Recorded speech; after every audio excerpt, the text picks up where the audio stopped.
करें स्टार्ट? करें? प्रिय पत्रकार साथियों, अखिल भारतीय कांग्रेस कमेटी के सभागार में आप लोगों का स्वागत है। अदम गोंडवी जी की पंक्तियां अगर कुछ इस तरीके से पढ़ें कि तुम्हारी फाइलों में गांव का मौसम गुलाबी है, ये आंकड़े झूठे हैं, ये वादे किताबी हैं, तुम्हारा पेन चांदी का, तुम्हारा सूट सोने का, मगर किसानों के घर में आज भी फूटी रकाबी है। ये पंक्तियां मोदी सरकार के किसानों के प्रति रवैये को चरितार्थ करती है। बीते 10 साल में मोदी सरकार ने जो किसानों के साथ दुर्व्यवहार किया है, उसकी एक लंबी कहानी है। कहते हैं ना, पूत के पांव पालने में दिख जाते हैं। सरकार ने आते ही जो किसानों के खिलाफ एक के बाद एक निर्णय लिए, उससे ये कहावत न सिर्फ चरितार्थ हुई, अपितु 75 करोड़ किसानों के मन में अंकित हो गई कि किसान विरोधी नरेंद्र मोदी। सत्ता में आते ही सबसे पहला निर्णय मोदी सरकार ने लिया कि किसानों को जो 150 रुपए का बोनस धान और गेहूं पर प्रांत की सरकारें दिया करती थी समर्थन मूल्य के ऊपर, वो जून 14 में एक आदेश जारी करके सभी राज्यों को कह दिया कि अगर ये बोनस आपने देना जारी रखा तो हम आपका समर्थन मूल्य पर से अनाज खरीदना बंद कर देंगे। दूसरा निर्णय लिया दिसंबर 2014 में, जब एक के बाद एक अध्यादेश लेकर आए किसानों की भूमि के उचित मुआवजा कानून, जो कांग्रेस पार्टी ने, मनमोहन सिंह जी, सोनिया गांधी जी ने, सभी राजनीतिक दलों की सहमति से बनाया था, उसको रोकने के लिए 3 अध्यादेश लेकर आए। उसके बाद 6 फरवरी 2015 को सर्वोच्च अदालत में एक शपथ पत्र दिया और यह कहा कि अगर किसानों को लागत का 50% ऊपर समर्थन मूल्य दिया तो बाजार डिस्टॉर्ट हो जाएगा। अर्थात व्यापारियों के साथ मोदी सरकार खड़ी हो गई और इस बात से साफ इनकार कर दिया कि वो 50% समर्थन मूल्य कॉस्ट के ऊपर देने को तैयार है। प्रधानमंत्री जी ने बरेली की रैली में 28 फरवरी 2016 को एक घोषणा की कि 2022 तक किसान साथियों आपकी आय 2 गुनी कर दूंगा। मगर पता लगता है कि 10 वर्षों में एनएसएसओ बताता है कि किसान की आमदनी 27 रुपए प्रतिदिन रह गई है और 74,000 रुपए का औसत कर्ज किसानों पर देश भर में हो गया। फरवरी 2016 में ही खरीफ सीजन में सीहोर में प्रधानमंत्री जी ने एक रैली को संबोधित किया और कहा कि विश्व की सबसे अच्छी फसल बीमा योजना में किसान भाइयों के लिए लेकर आ रहा हूं। उसका हश्र यह हुआ कि आज निजी कंपनियों ने 64,000 करोड़ रुपए का मुनाफा कमाया। किसानों को तो उसका लाभ नहीं मिला, मगर निजी कंपनी मुनाफा योजना बनकर यह योजना रह गई। फिर हमने देखा कि प्रधानमंत्री ने कहा कि कोविड के समय आपदा को अवसर में तब्दील करना है, तो अपने मुट्ठी भर धन्ना सेठ दोस्तों के लिए 2020 में फिर अध्यादेश लेकर आए और कृषि के क्रूर काले कानून लेकर आए गए। अब आज पता लगता है कि वो क्रूर काले कानून, नीति आयोग में उसका मसौदा एक अमीरी उद्योगपति भारतीय मूल के शरद मराठे, उन्होंने ये प्रस्ताव दिया था, जिसको ये कृषि के क्रूर काले कानून के रूप में लेकर आए। वो कानून भी इसलिए लेकर आए थे कि इसेंशियल कमोडिटी एक्ट में संशोधन करके वैल्यू चेन पार्टिसिपेंट्स को असीमित मात्रा में संग्रहण की अनुमति, भंडारण की अनुमति दे दें और उससे वो असीमित मात्रा में भंडार करके ऐसे समय फसलें बाजार में बेच दें जब किसानों की फसलें आने वाली हो और प्राइसेस क्रैश हो जाए और किसानों को फसलों के दाम नहीं मिल पाए। मोदी सरकार ने बीते 10 साल में 25,000 रुपए हेक्टेयर खेती की लागत बढ़ा दी। वो लागत बढ़ाई खाद पर, कीटनाशक पर, ट्रैक्टर पार्ट्स पर, हार्वेस्टर पर, इन पर 12 से 18% तक जीएसटी लगा दिया गया। डीजल की कीमत बेतहाशा बढ़ा दी तो इनपुट कॉस्ट 25,000 रुपये बढ़ गई। एक चौंकाने वाला खुलासा हाल ही में हुआ है। पार्लियामेंट्री स्टैंडिंग कमेटी की जो रिपोर्ट है 69 नंबर की, उस रिपोर्ट में ये चौंकाने वाला खुलासा हुआ कि नरेंद्र तोमर साहब जो तत्कालीन कृषि मंत्री थे, वो नरेंद्र मोदी जी को 2017 से चिट्ठी लिख रहे हैं कि आप एग्रीकल्चर इनपुट्स पर, अर्थात कृषि यंत्रों पर, मशीनों पर, ट्रैक्टर्स पर, ट्रैक्टर पार्ट्स पर, हार्वेस्टर पर से जीएसटी रेशनलाइज कीजिए या हटा दीजिए। और ये कहते हैं वो उस कमेटी के सम्मुख कि मोदी सरकार ने हमारी एक नहीं सुनी। तो कमेटी ने रिप्लाई में ये कहा है कि हम मानने को तैयार नहीं है कि 2017 से आप कह रहे हैं और मोदी सरकार इसका संज्ञान नहीं ले रही। आज विशेष रूप से इस पत्रकार वार्ता को जब हम संबोधित कर रहे हैं तो उसका कारण क्या है? उसका कारण यह है कि रबी सीजन 2025-26 के लिए मोदी सरकार ने समर्थन मूल्य की घोषणा की है। न पर्याप्त खरीदी की जाती है, न उचित दाम दिए जाते हैं, न समर्थन मूल्य की कानूनी गारंटी का इंतजाम किया जाता है। मोदी सरकार ने किसानों के पीठ पर लाठी और पेट पर लात 10 वर्षों तक मारी है। तो ये रबी सीजन 2025-26 के लिए जब समर्थन मूल्य की घोषणा की तो अब एक तुलनात्मक अध्ययन हम आपको देते हैं, जुमला नाथन समिति का एमएसपी और स्वामीनाथन समिति का एमएसपी। जुमला नाथन समिति ने 2.4 से 7% तक इस बार समर्थन मूल्य रबी सीजन का बढ़ाया है। गेहूं के लिए जो जुमला नाथन समिति है उसने 2425 रुपए की घोषणा की है, जबकि स्वामीनाथन के अनुसार, स्वामीनाथन कमेटी ने क्या सिफारिश की थी, मोदी सरकार जो देती है वो A2+FL, अर्थात A2 का अर्थ हुआ कि जो बेसिक इनपुट कॉस्ट है, खाद हो गया, बीज हो गया, पानी हो गया, बिजली हो गया, FL अर्थात फैमिली लेबर। और स्वामीनाथन जी ने कहा था इसमें C2 अर्थात इन दोनों के अलावा रेंट भी लैंड का ऐड करें तो मिनिमम सपोर्ट, न्यूनतम समर्थन मूल्य बनता है, वो भी लाभकारी मूल्य नहीं बनता है।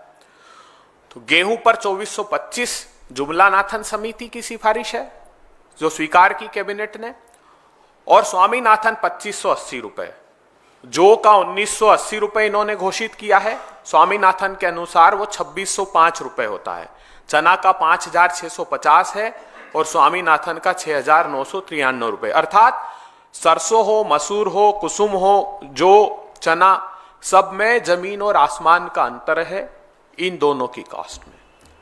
अब एक बड़ा खुलासा यह होता है कि भारतीय जनता पार्टी शासित राज्यों ने जो commission for agricultural cost and price को अपनी तरफ से लिखकर भेजा था, वो बहुत चौंकाने वाला खुलासा खुद इनकी रिपोर्ट में हुआ है।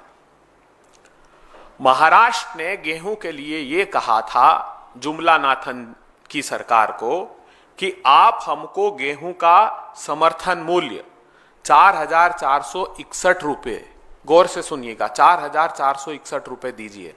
वो इसलिए उन्होंने कहा था कि हमारी लागत ही 3527 रुपए आती है महाराष्ट्र में गेहूं के उत्पादन की, और इन्होंने 4461 रुपए की तुलना में क्या दिया है, 2425 रुपए। मतलब 50-60% जो महाराष्ट्र ने मांगा उससे कम कर दिया। इसी प्रकार झारखंड ने 2855 रुपए गेहूं का मांगा। खुद मोदी जी जिस प्रांत से आते हैं, गुजरात प्रांत, वो 4050 रुपए मांग रहा था समर्थन मूल्य 25-26 का गेहूं का। चना भी महाराष्ट्र एक ऐसा प्रांत है जो चना 24-25% अकेला महाराष्ट्र प्रांत में चना का उत्पादन होता है। उससे पहले होता है मध्य प्रदेश में 26%। तो ये दो बड़े प्रांत है जहां पर चने का उत्पादन सबसे ज्यादा होता है। महाराष्ट्र सरकार ने कहा मोदी सरकार को कि 7119 रुपए आप चने का समर्थन मूल्य घोषित कीजिएगा 25-26 में, और इन्होंने चने का समर्थन मूल्य 5650 रुपए किया है। आंध्र प्रदेश ने 8341 रुपए मांगा था, गुजरात ने 7050 रुपए।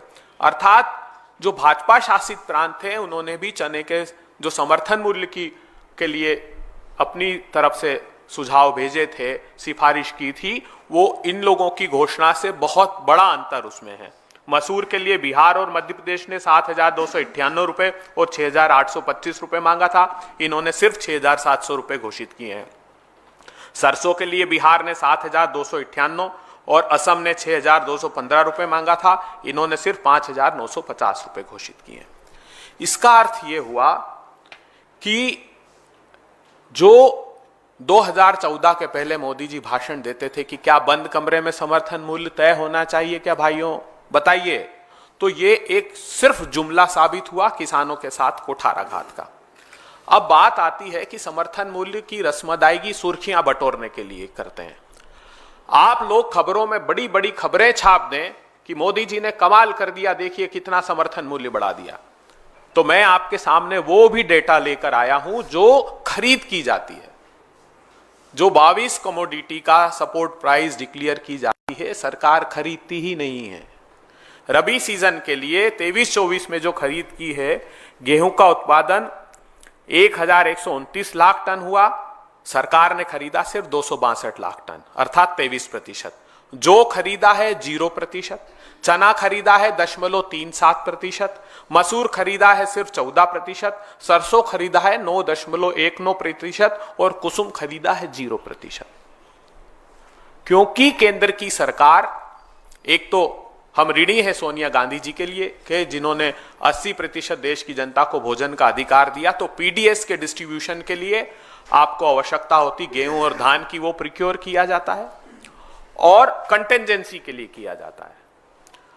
तो सरकार से राहुल गांधी जी जो मांग कर रहे हैं कि समर्थन मूल्य का कानूनी अधिकार इस देश के किसानों को दीजिए, वो इसीलिए कर रहे हैं क्योंकि आप खरीदते ही नहीं है, ना खरीदते हैं, ना पर्याप्त समर्थन मूल्य घोषित कर दें। अब जो वादा प्रधानमंत्री जी ने किया था कि मैं आय दोगुनी कर दूंगा, उसकी बुनियाद क्या थी? उसकी बुनियाद गिनाते हैं कि हम प्रधानमंत्री फसल बीमा योजना लेकर आए हैं, हमने agriculture infrastructure fund 1 lakh crore रुपए का किया है, हम पीएम आशा स्कीम लेकर आए हैं। तो ऐसी उन स्कीम का भी मैं अगले 10-15 सेकंड में उस पर प्रकाश डाल देता हूं। प्रधानमंत्री फसल बीमा योजना, इस प्रधानमंत्री फसल बीमा योजना खरीफ 2016 से इन्होंने प्रारंभ की थी सीहोर में।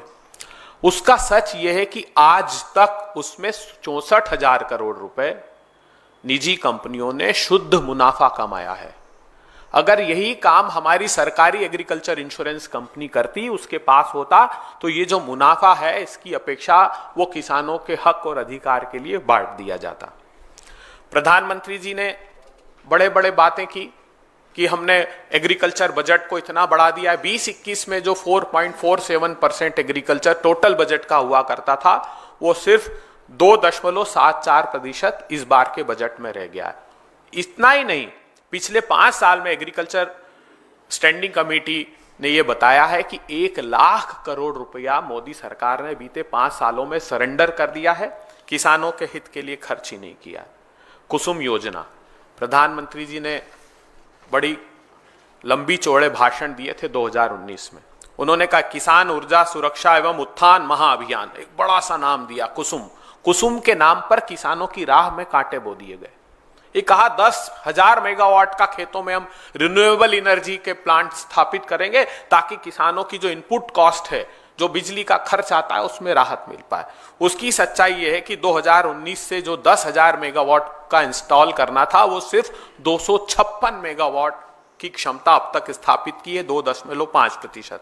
इन्होंने कहा था जितने इलेक्ट्रिसिटी के जो पंप हैं, एग्रीकल्चर पंप, हम वो 10 लाख पंप का पहला टारगेट लेते हैं और उसमें हम सारों को सोलर से में कन्वर्ट कर देंगे। उसकी सच्चाई यह है कि आज दिनांक तक सिर्फ 2644, 10 लाख में से 2644 एग्रीकल्चर पंप को कन्वर्ट कर पाए कुसुम योजना के तहत। दाम तो दिए नहीं, और आत्महत्या का दंश किसान को जरूर मोदी सरकार ने दिया। हमने वर्ष दर वर्ष ये डेटा दिए, 31 किसान रोज देश में आत्महत्या कर रहे हैं और उसकी सीधे सीधे जिम्मेदार मोदी सरकार है।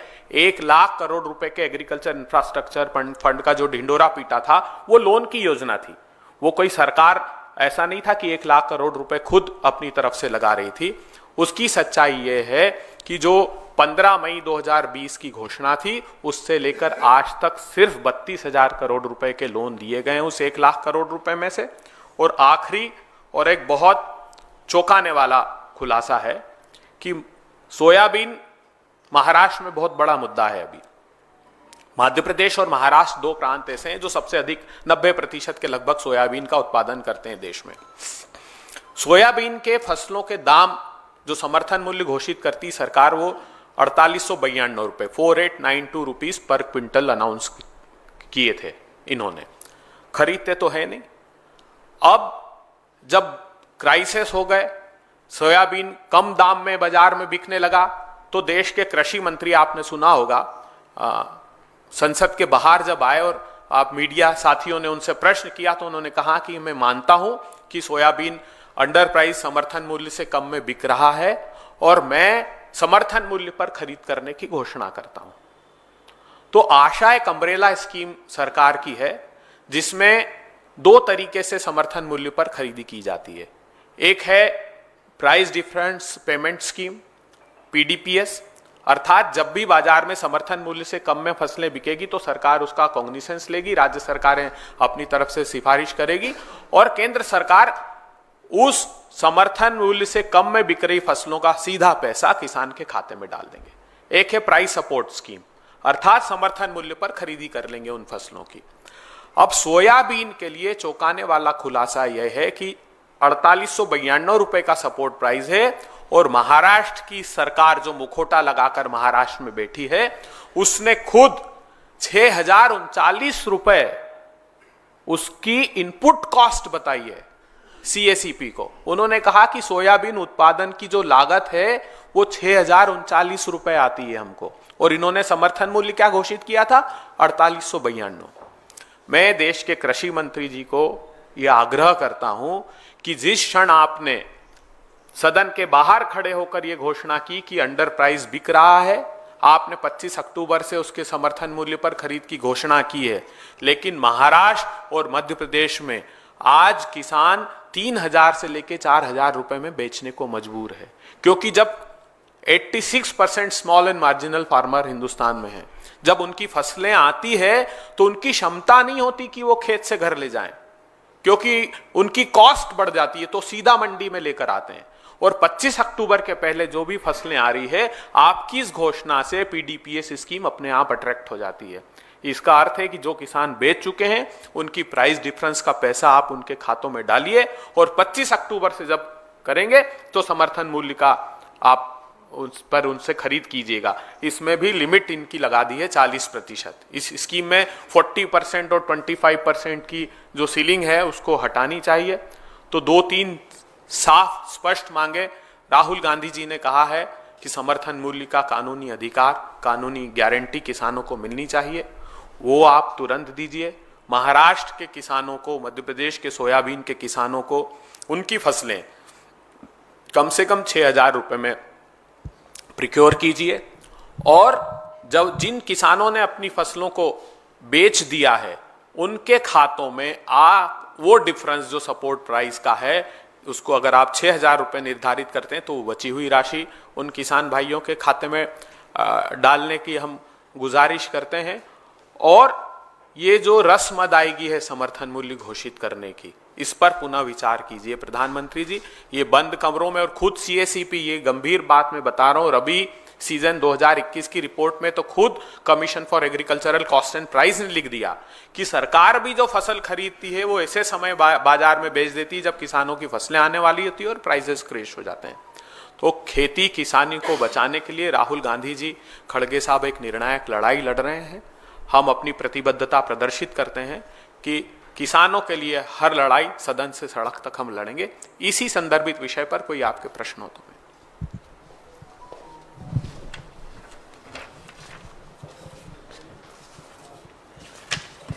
सर, पिछले कैबिनेट बैठक में मोदी सरकार ने 6 रबी फसलों के दाम बढ़ाए थे। क्या आपको लगता है कि वो सफिशिएंट नहीं है? ये उसी का चार्ट मैंने दिया है। जो 6 फसलों के दाम बढ़ाए थे उसमें ही हमने कहा है कि जुमलानाथन समिति के दाम थे, स्वामीनाथन के नहीं थे।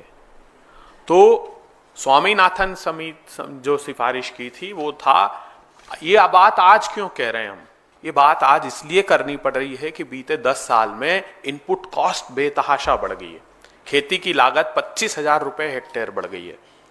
तो ये अपर्याप्त है जो आप घोषणा करते हैं और खरीदते ही नहीं, तो ये मीनिंगलेस हो जाता है। आप सुर्खियां बटोरने के लिए घोषित करते हैं। हमने बाकायदा चार्ट बनाकर इस डिफरेंस को यहां रेखांकित किया।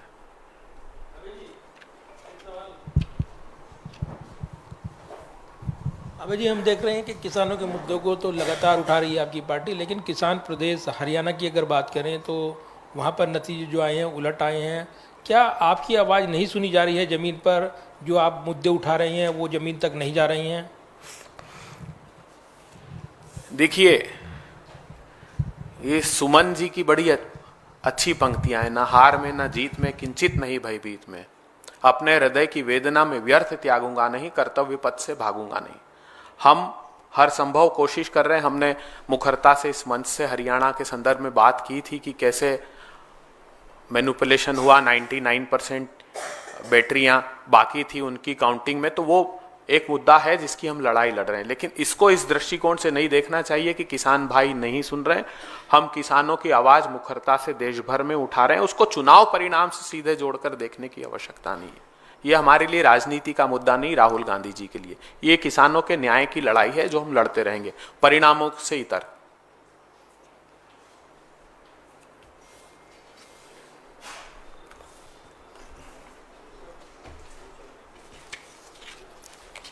Thank you.